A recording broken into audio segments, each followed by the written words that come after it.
On today's episode of Watch Jaguar, we get as close as we can to getting the Jag engine back in the car as we can.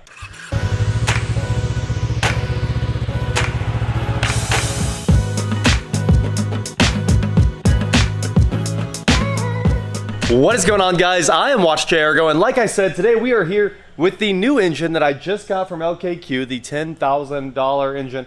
We are wrapping up the last few things on, and we're getting ready to put it back in the car. Now, it's waiting on one thing. Obviously, we had the wrong spark plug well seals. I did talk to Luxury Imports, and they said that they ordered the correct ones, and the warehouse pulled the wrong ones. So they are putting these ones back on the shelf, and the correct ones should be here in the morning. Now, it's the middle of the night right now. So my game plan is to get this engine back in the cradle and hopefully get the torque converter bolted back up, get the transmission bolted back up. Once all that good stuff's done, we can start wiring everything back up, hooking up all the lines, and there's not much left to do, honestly. I can put all the accessories back on right now. I am excited to get this thing all back together. There's only one thing I actually have to get done before we bolt the transmission back onto the engine and get it in the cradle. Then we can start on the much longer accessories and dressing the engine process. But the dowels look horrible. They are rusted and nasty, so I'm gonna clean these up and put some anti-seize on them so that they don't rust again. Actually, this one looks really good. That one's gonna get left alone, and I'm gonna clean up the ugly one. With a little bit of help from the forklift, we have the engine transitioned off of the pallet onto the ratchet straps and, of course, the cherry picker here. So now I can roll it back over into position. I didn't want to move the transmission and cradle at all. So we'll just drag this back over, zigzag it back in over where it belongs, and hopefully it just sets nicely back down where it belongs. Of course, we know that's not gonna work, but I'm gonna try. So let's get to it.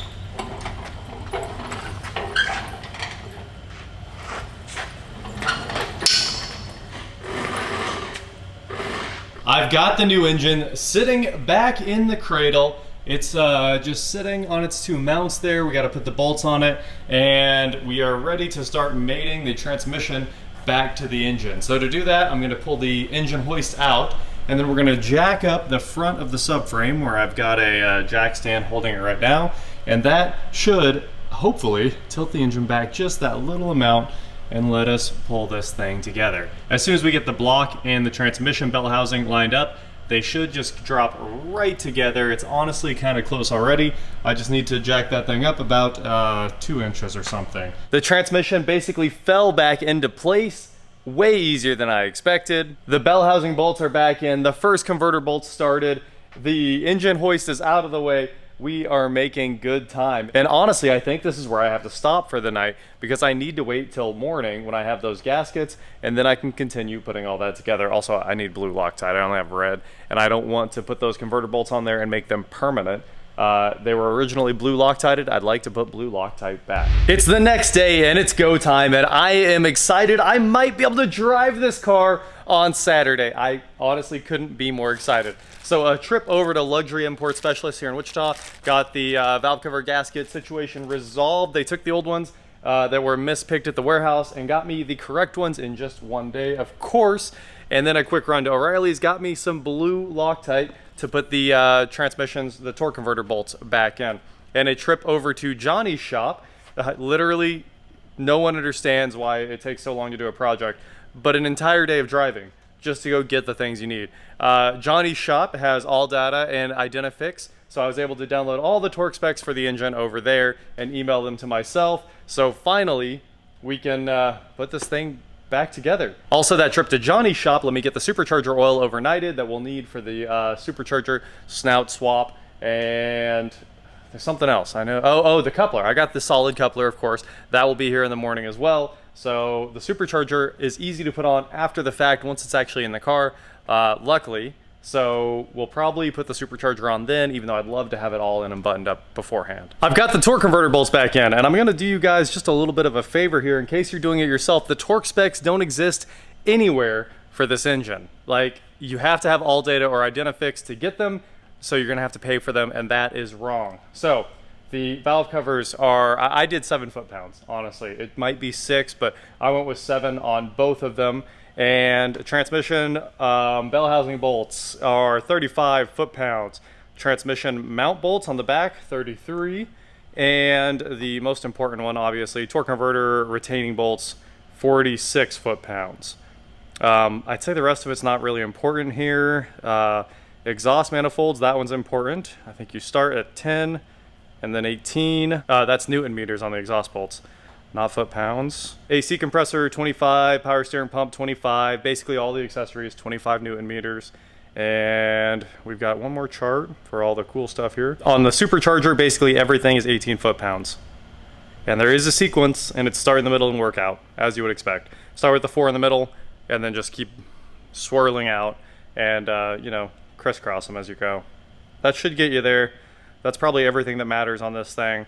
You know, torque the sensitive things, everything else, send them with the impact. On plastic valve covers, I do recommend using the torque wrench, just because you don't want to crack them. And if you just send them, you might crack them. It depends on how big the impact is. So I just popped the old DI injectors out of the original engine, and they have been replaced because the factory ones come out very clean, and these ones are completely covered in like a wheel bearing grease or something to try to keep, you know, water and contaminants out of the bore. So these are just absolutely covered in junk, which is actually a you know, a good sign that they have been replaced. So here are our injectors. Got it cleaned up pretty well there. I have to change these Teflon seals right there. So we have a kit here to do that they have let me borrow, Luxury Imports, which is awesome because you do have to replace those, and it takes a tool that necks these seals down, and then you put the injectors in very quickly and put the fuel rails on, and that captures them, and you're good to go. So we're gonna go ahead and run these injectors. I'm sure they're probably better than factory since they're really low miles, even though they are very carboned up. You can see they do sit all the way inside the cylinder right there. That said, they cleaned up nice. So I'm gonna go ahead and cut these seals off, I guess. I'm not sure how to remove them, but I assume a nice little slit with a razor blade gets them right off. Pretty much how you always take off disposable seals. And the seal kits for this were very expensive, because you have to replace that seal, the O-ring, there's a metal clip, it comes with all this stuff. So it's not exactly cheap to pull these things out. This entire video just became about DI injectors because I just learned how to do it, and you guys get to learn how to do it too. So of course, when I went to pick up all of the seals and everything like that, the guys at Luxury Imports handed me all the tools. They were like, yeah, so this, and then 1, and then 2, and then of course you'll need this, and yeah, you're also gonna need this tool too. And I was like, what? And they were like, yeah, you know how to do it. And I was like, I've never done a DI injector in my life. So of course I just said yes and left with the tools. But now I think I've figured out how to do it, and I'm gonna show you guys exactly what you need to do to replace a DI injector. If you've got a BMW, a new Chevy, Jag, Fords, everything's DI at this point. And for the most part, a lot of people are still working on port injection. So we are going to work on DI today. So here is the tip that goes in the cylinder head. Here is the Teflon seal that makes sure fuel doesn't spray back into the well or anything like that. This all just sits down inside there. This is your O-ring like you'd have on a traditional injector. And this is a little seat to make sure the O-ring doesn't move too far. So what I'm doing to remove the old Teflon seal, which honestly maybe could have been reused, but I know you're never supposed to reuse these because you could develop a leak. So I'm taking my side cutters, getting a little grip so I can squeeze this thing because you don't want to scratch it. And just doing that. Just cutting the side out of it, and then I kind of work it off. That came loose, so I'll just peel the Teflon seal away. Then I'm cleaning the race where the Teflon seal fits there. So that's nice and clean. Then we get to pull off the O-ring and that lower seat.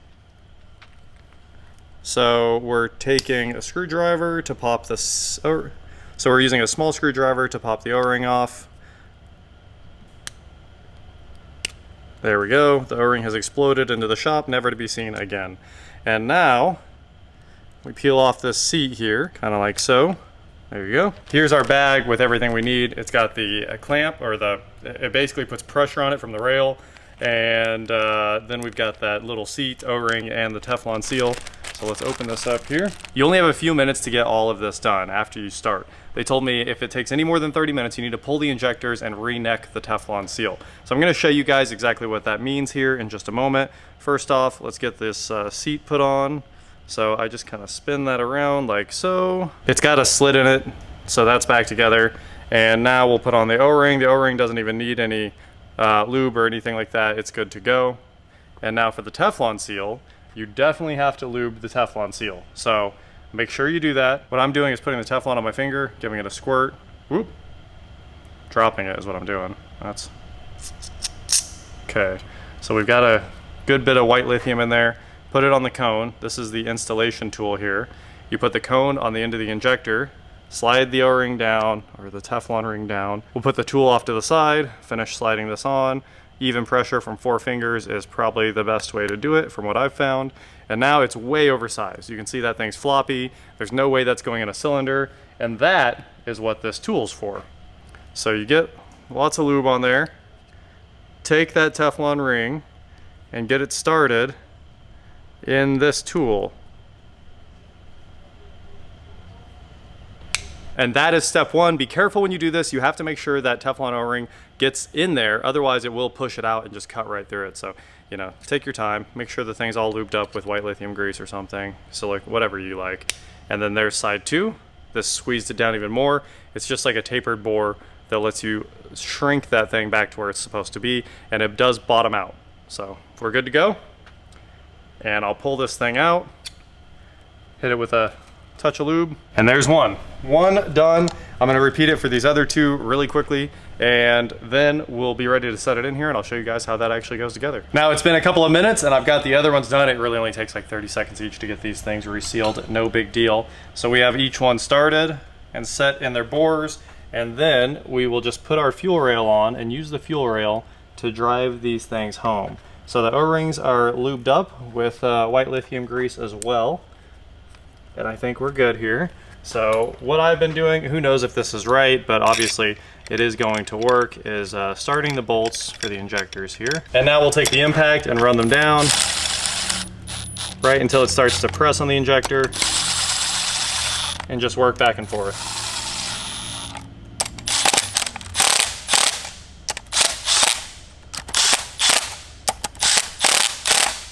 And that was it. They basically all went all the way down. If you're worried about using the impact on your rails, don't be.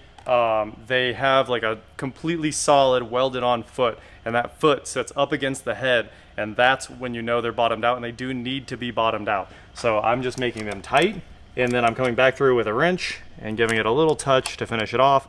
But honestly, the impact has basically taken care of this, and all the injectors are installed. So we'll find out if this worked, but I think it's all good to go. And we've got DI injectors. That's how you do it. Hopefully you guys learned how to do it too. When you find out you need to replace them, make sure you have these tools. I think this is an Astro-Pneumatic because the part number is ASTJLR. Oh, look at that. Jaguar Land Rover. Simple tool, and it does make the install easy, and you will need it to get all this stuff done.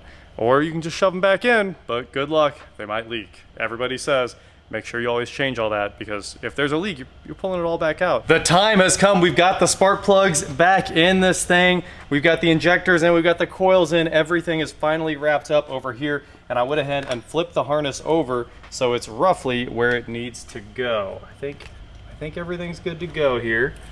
So that means we can put everything back.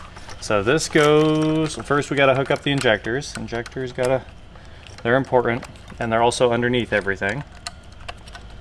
So there's all of our injectors.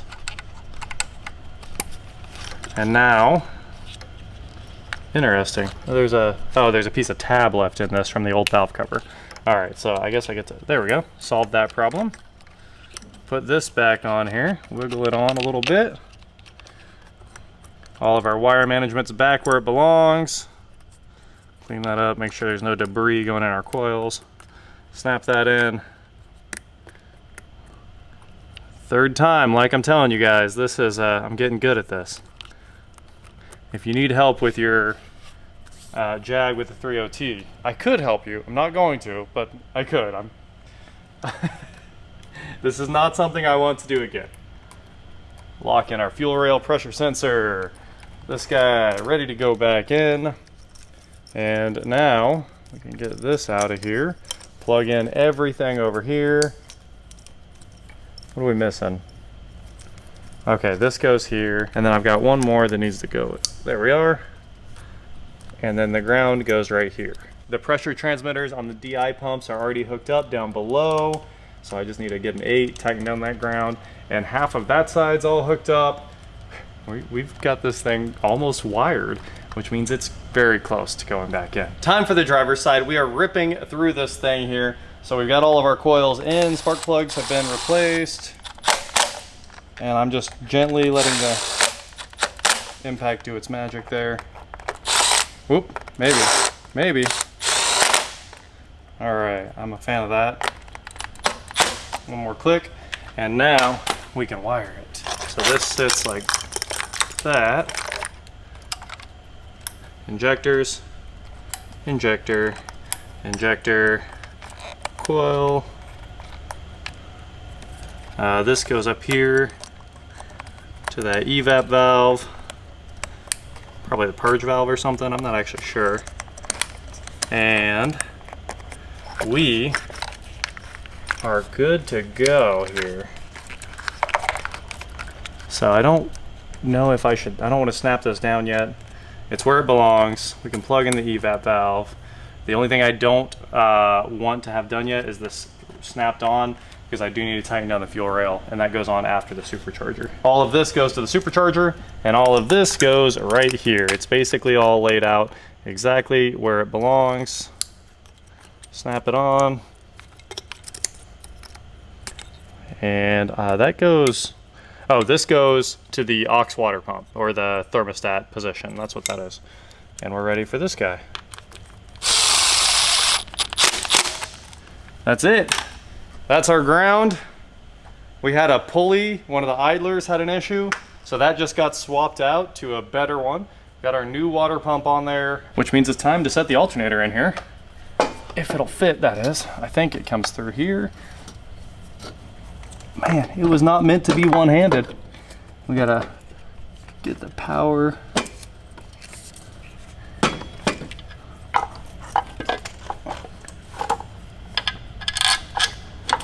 There's our alternator.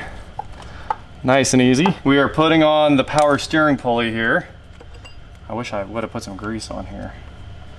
And the AC compressor's back in, the alternator's back in, basically every accessory, and I think this is our stopping point for today. It gets me all the way to putting the engine in the car.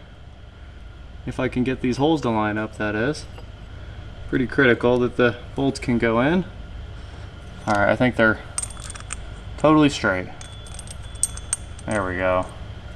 That's more like it.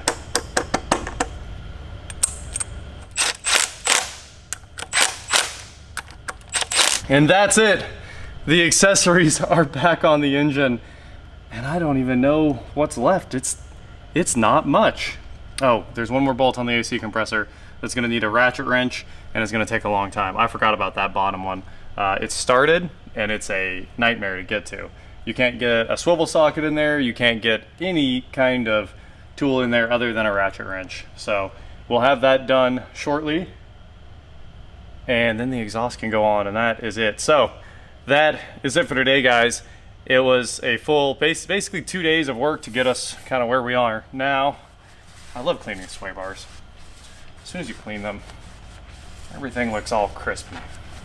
I just had to do it. That is it for today, guys. Thank you so much for watching. Don't forget to head on over to shop.watchjrgo.com for cool shirts, not like this. And please like, share, subscribe, do whatever you want to do, and I will talk to you next time. Tomorrow we hang the exhaust, and I'm gonna try to shove this back in the car no matter what. So that is honestly all that is really left. Got a starters ready to plug in, alternators there, everything is hooked up, everything that matters. What a package.